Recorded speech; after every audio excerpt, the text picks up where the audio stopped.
Students, so this is a typical problem, very difficult to understand because the question is not given, diagram is not given, so you need to construct the diagram. So it is asked in the university question also. So I'll read the question now, then later you have to construct the diagram.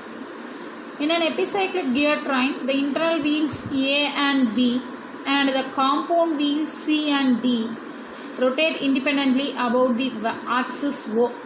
Internal wheels A and B and compound wheels C and D independently about axis O, because all the wheels are independently it is rotating. That is the meaning for that. The wheels E and F rotate on pins fixed to the arm G. So at the end of the arm you have two wheels that is rotating on the fixed arm. E gears with A and C and F gears with B and D. So E gears with A and C. So the meaning is gears means meshing. So one of the wheel at the end of the arm E is connected or meshed with internal wheel A and the compound wheel C, and F gears with B and D. So F another pin fixed gear at the arm F gears with, that means meshes with internal wheel B and as well as D. All the wheels have same module and the number of teeth are TC is 28, TD is 26, then TE and TF. At the end of the arm you have two wheels, that is TE and TF carries equal number of teeth, that means 18. So first here you have four questions. What is that? First one, sketch the arrangement. Second one, the number of teeth on internal wheels A and B you need to calculate. And the third one is, if the arm G makes 100 rpm clockwise, A is fixed. Two conditions. Arm G is making 100 rpm clockwise and the internal gear A is fixed. So you need to find the speed of the B.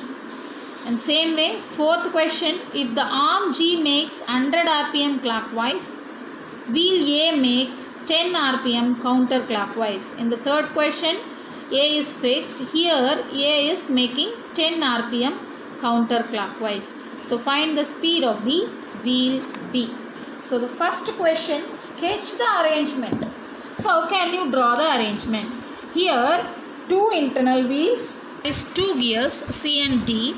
All the four wheels have same axis. So what you have to do, internal wheel. So you have to draw one internal wheel A and internal wheel B. You just draw one more internal wheel like this. One more internal wheel like this. Two internal wheels, because both the wheels are rotating about the single axis or single point axis. And one more thing is compound wheel C.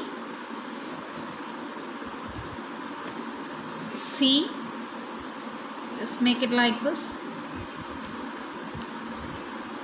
Compound wheel C, and D is also another gear of your compound gear.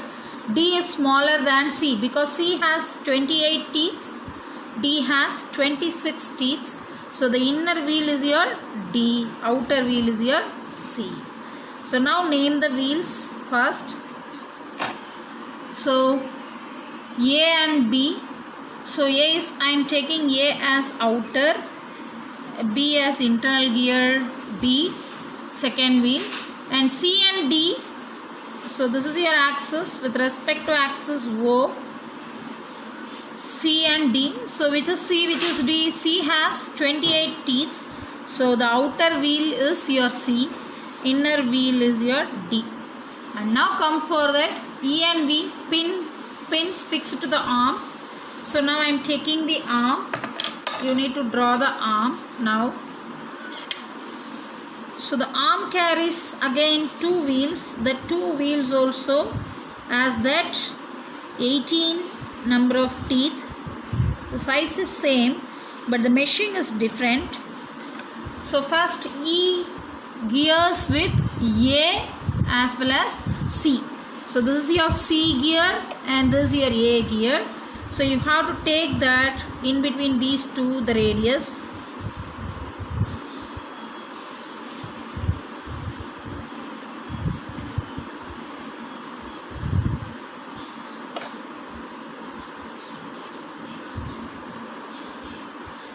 So it is meshing like this. So you have to draw like this.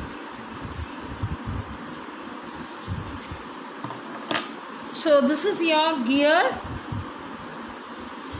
E gears with A and C. So A and C. So this is the gear E. Gear E. So you have to draw like this. So how can you catch this? So you need to write the question or read the question properly. So all the wheels A, B, C, D rotates independently about the axis O. C and D compound gear, so it may get always concentric wheels, and pins fixed to the arm. So arm ends, you have two gears, one is E, another one is F. So now F gears with B and D. F gears with B and D. So you will get like this. So B is internal wheel, you just make it like this, B and D. So you will get like this here. So B, you just make it internal wheel up to this internal wheel B, and hidden lines you just make it. So this is the way you have to do the construction. So you have to keep it in your mind, all of F. So now AB internal wheel, CD compound gear. So pin fixed means the arms end two wheels E and F. So I have drawn. E is meshed with A and C, I have drawn, and D is meshed with, F is meshed with D and B, I have drawn. So I will start the power motion or the motion of the power from the internal gear A to internal gear B. So gear A rotates, suppose gear A makes anti-clockwise direction of rotation, then gear E makes anti-clockwise because both are internally meshed. So internal gear A, external gear E, so both are internally meshed. So when gear A rotates anti-clockwise, E also starts to rotate anti-clockwise. Then E is meshed with C, E is meshed with C, so E rotates anti-clockwise, but E and C is meshing in externally, so C rotates in clockwise. When C starts to rotate clockwise, D also rotates in the same direction because C and D are compound wheels. Both rotate simultaneously or in the same direction always. So C and D rotates clockwise. If C and D rotates clockwise, F externally meshed, it moves in anti-clockwise. If F moves in anti-clockwise, this B, internal gear B also moves in anti-clockwise because F and D is internally meshed. Clear? So this is the way you have to give your rotation of motion or the direction of the gears. So now you need to find out the first question, sketch the arrangement over. Second question, number of teeth on the gear A and B, internal gear A and B. So already I told you that if the module is same, the diameter of the gears is directly proportional to the teeth. So now you have to take the diameter proportionality. How can you take that in terms of diameter? So the diameter of A, dA, you can write it like this. dA equal to, so you can start with this because A is linked with E and C. So you can write in terms of E and C the internal gear A. So dA equal to dC and 2 times of dE. So you can write like this. So So DC, this is your DC, and here at this side also you will get DE again, and this side also you will get DE again. So the total diameter of A is nothing but DC plus DE one time here and DE another time, so 2 times of DE. So diameter is directly proportional to teeth, so TA equal to TC plus 2 TE. So these two teeths they have given in the problem. So TC has 28, TE has 18.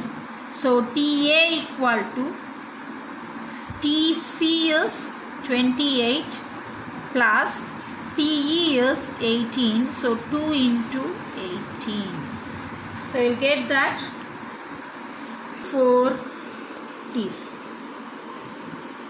The same way TB also you can find out in this way. TB equal to TD plus 2TF.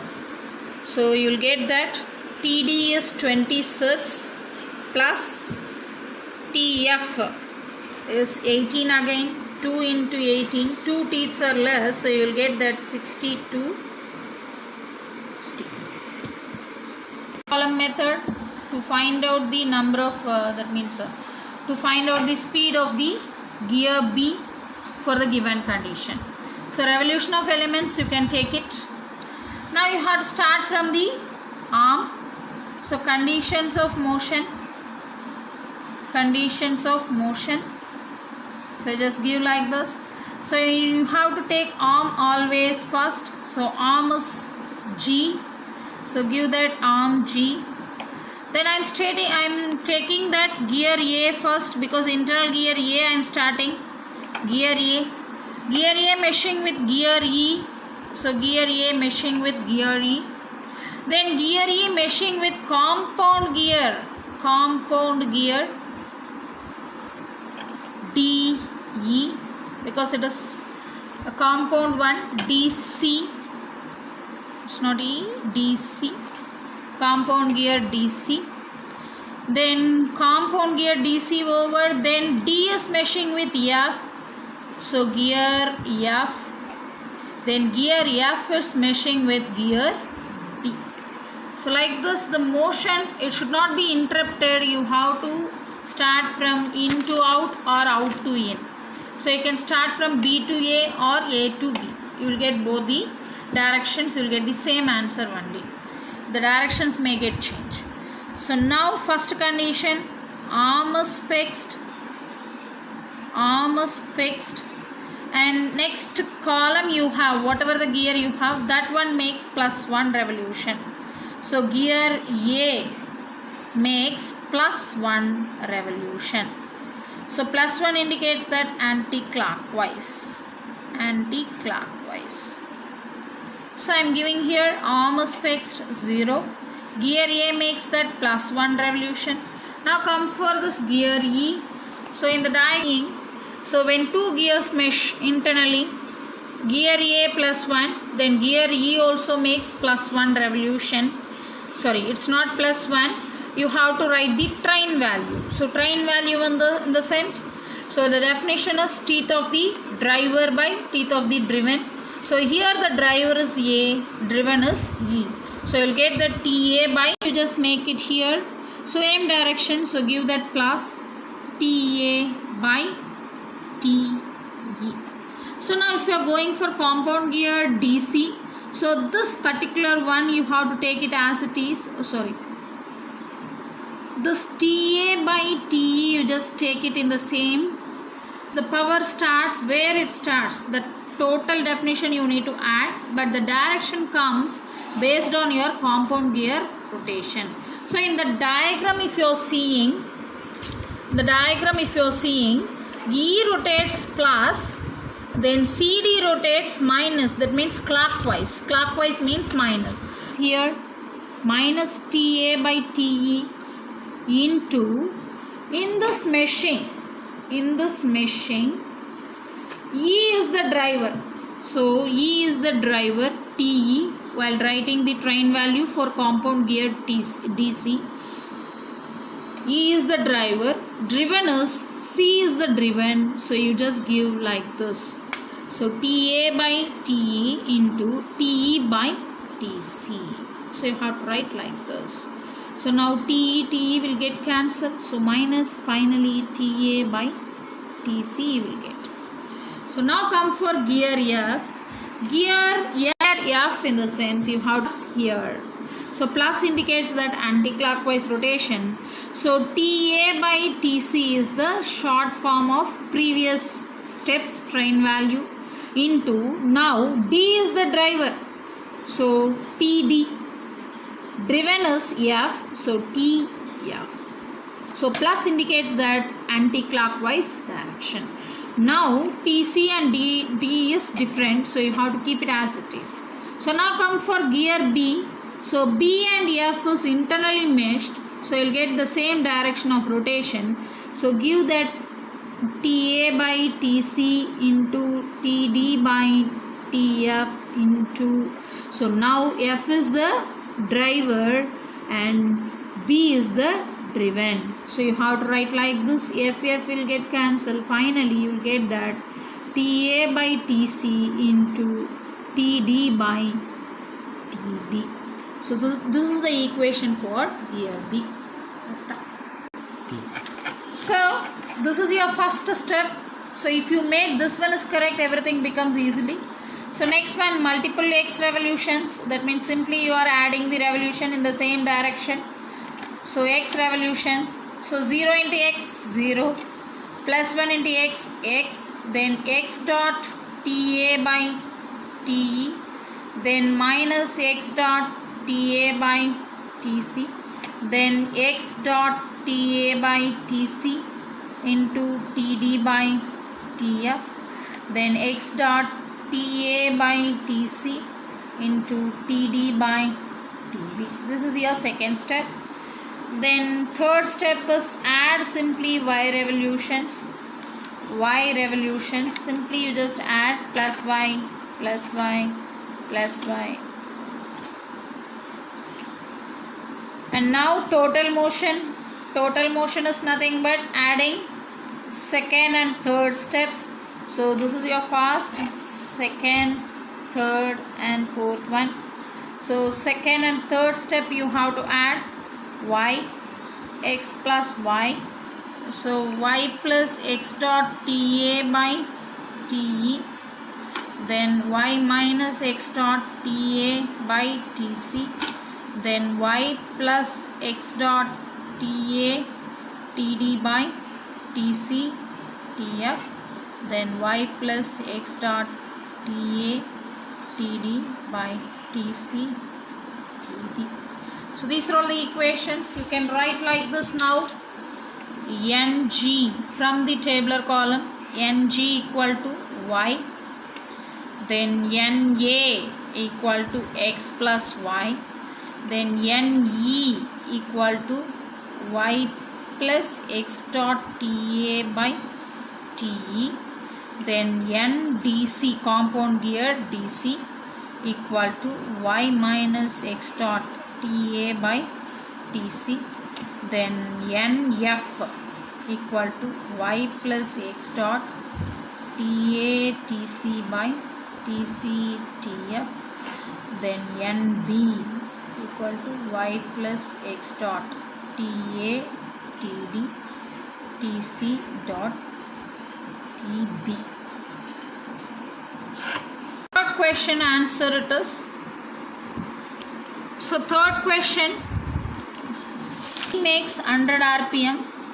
Arm G makes 100 RPM clockwise and A is fixed. So what you have to do, NG is nothing but arm G. So 100 RPM clockwise. So clockwise means minus 100. And A is fixed. A is fixed means this is 0. What is the speed of the B? So NB equal to Y plus X dot TA TD by TC TB. So from this you need to find out X plus Y. Then you need to find out the equation.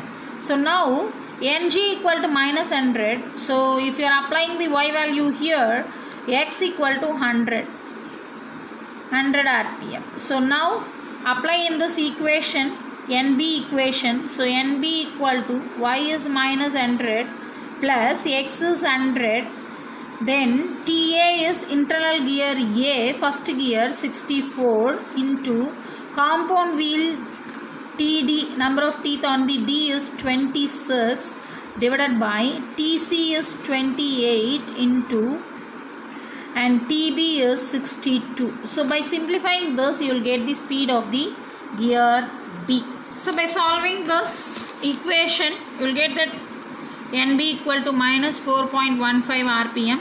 So the meaning is NB equal to 4.15 RPM clockwise direction.